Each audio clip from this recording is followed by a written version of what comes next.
right, let's bring in Arise analyst and lawyer Frank Tietie for more on, yes, just like Sulai said, the EFCC has been busy lately reeling out its achievements, and it's saying, look, we're not going to be fighting corruption the usual way. Now we're going to stop it before it happens. Yeah. Well, that becomes a very cheering news. You know, listening to the chairman, in this bulletin gives a ray of hope. And it's something that we've always clamored for, that prevent corruption from happening rather than spending so much money fighting and chasing after in hot pursuit of persons that are perceived to have stolen public funds, and spending so much money hiring senior advocates of Nigeria to go and prosecute matters, whereas you have lawyers inside the EFCC who are supposed to understand the systemic nature of corruption and then to prevent it. So it's quite a cheering news coming from the chairman, when he says that this time around they are actually exercising their powers to request for information from high-level government offices like the Presidency, like the National Assembly, and particularly the Bureau of Public Procurement, where all the procurement actually happens, because procurement fraud actually accounts for a large percentage of all of the corruption and financial crimes in this country. And to think that corruption is endemic in our public service, it's important that the EFCC is now sending a message to public servants that we can come to you at any time to understand your processes and call for papers going back, to 5 years, and actually understand who initiated the contract, how it was paid, and who actually signed the certificates of completion or certificate of no objection, especially at the public procurement level, the Bureau of Public Procurement level. So it's good. You don't have to spend money. And then when you also see an anti-corruption personality like the EFCC chairman talking in that way, it reminds me sometime in February this year, where they posted the posture of a personality that wants a cooperative fight against corruption. So yeah, I think I was at that particular event at the Yadua Center in February. That's where he was coercing, or rather persuading youth and religious leaders to join in the fight against corruption. That is the kind of posture where the EFCC is seen as a development or a partner to the rest of government, and not necessarily that slogan that EFCC will get you anytime and anywhere, as if it's a watchdog ready to start running around the place waiting for people, chasing only bad guys, whereas it could have actually taught people the way to prevent corruption. And I want to see more of those campaigns, even at the local level, not at high-level places like the Presidency or in communities like Abuja.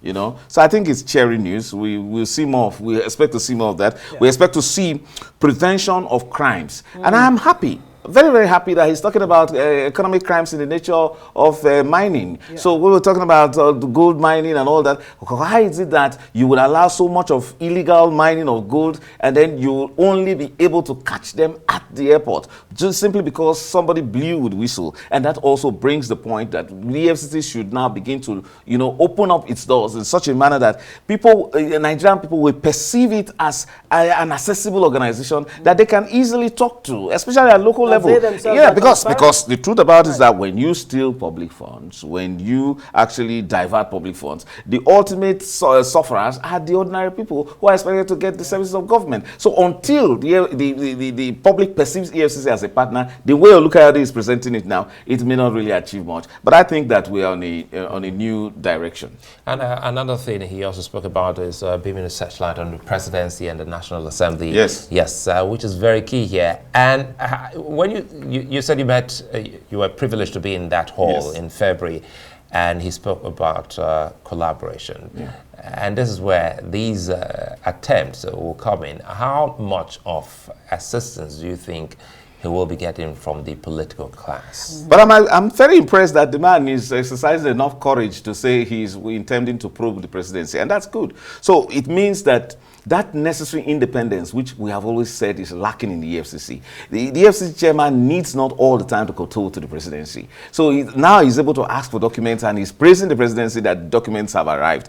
I've seen, particularly the sister agency, ICPC, that has been able to ask for such documents from the Ministry of Petroleum, and things happened. I've had to negotiate times for plea bargaining for certain persons, officials that have retired, who did not who tampered with public funds, who carried out one form of malfeasance with, in public contract and public procurement. They were brought to book, and some of the houses, some of the proceeds of that emanated from such kind of illegality and, taking public funds were actually recovered, even though done quietly. So the expectation is that now that he's been able to generate this courage and these papers have been given to him, now and he has made it public that the papers have been given to him, he should also make public the outcome of when his men look at those papers. It's very important, and they tell us the various contracts that he has looked at. The good thing about it is that there is now an expectation that the EFCC can burst into the office of the Secretary to the Governor of the Federation and ask what has happened and how much money you have received, how did you spend, did you follow the processes, and who received it, and who actually, and then trace.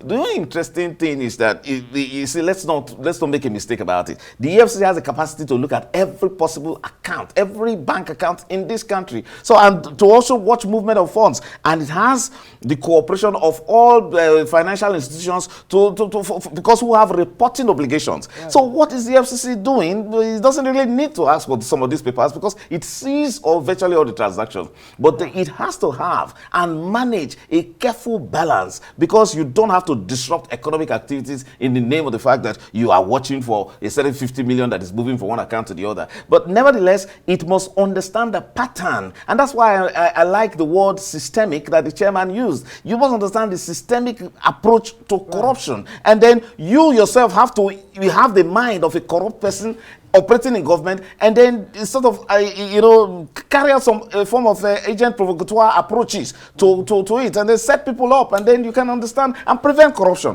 The idea of setting government officials up, you provoke them. And we saw that happening in the early days of President Buhari, when we talk about whistleblowers and all that. And then set people up, and then approach, and then let's see. And what can come out. May 29, next month, will be 1 year that this government has been in place, Bola Tinubu-led administration. Is it safe at this point, with all the goings on with the EFCC and some of the, arrests that have been made so far, some scandalous situations that we have all witnessed in the last 1 year? Is it safe to say that President Bola Tinubu is truly on a warpath against corruption without necessarily making so much noise about it? I mean, he didn't say much about corruption, during his campaigns. Are we officially on the path of war against corruption? The fact that we are witnessing an EFCC that is a bit tempered and a bit asserting this kind of independence, that it is probing the presidency, gives a feeling that there are days of hope in terms of the EFCC fighting corruption. But President Tinubu really has not given that disposition, because who are really the corrupt persons, if not the people who are politically exposed, who actually take up public office as if it's a reward system, as if it's a form of settling themselves, So it's dangerous for the president to give the impression that he is after his own political supporters. Nevertheless, the EFCC must have that kind of sense of independence, that irrespective of whether you are in APC or you are in PDP, it must, unlike the days where they say that when you move from one party to the other party, your corrupt sins are forgiven, and then the EFCC turns a blind eye towards whatever you are doing. What we have seen so far, surprisingly, is that some party elements are being moved against, and it surprises me, I must say. As an analyst, I would say that is a good sign. Nevertheless, it must now give the impression that it is using that independence not only to give not to play to the gallery so that it will receive praise that, oh, it's independent, but it must actually create an impression that Nigeria is corrupt-free. And I like the fact that it is being challenged right now by the Financial Action Task Force. That, see, activate your anti-money laundering laws. Let us see greater reporting. Let us see from financial institutions and non-designated financial institutions that are supposed to be under the watch of the Special Control Unit on Money Laundering. Let us see, so that Nigeria's rating at the international level in terms of financial compliance will be improved. So we're saying that there's a huge task before the EFCC right now to give that posture that Nigeria is approaching, is approaching a zero zero tolerance for corruption. However, there's still a whole lot to do. I cannot really give them a pass mark at this I really time. can't wait to have you back again so that we can talk this and stretch it into the National Assembly, whereby we know that some lawmakers are also having But some... interestingly, Section 88 gives the National Assembly anti-corruption powers. I'd like to thank you for your time. We'll do this another time.